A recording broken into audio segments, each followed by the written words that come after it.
Hello, Donald, my old friend. I've come to hear you talk again about how torture works and you can't wait. Bout Mexico paying for a wall so great. I always marvel at the maze and the profit through which your thoughts seem to be funneled.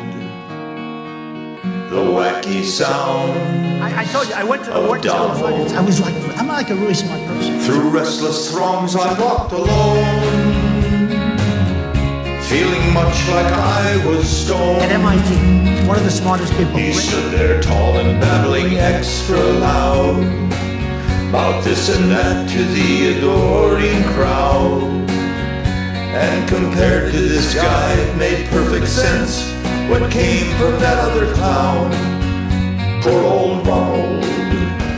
Yes, compared to the wacky sounds of Donald.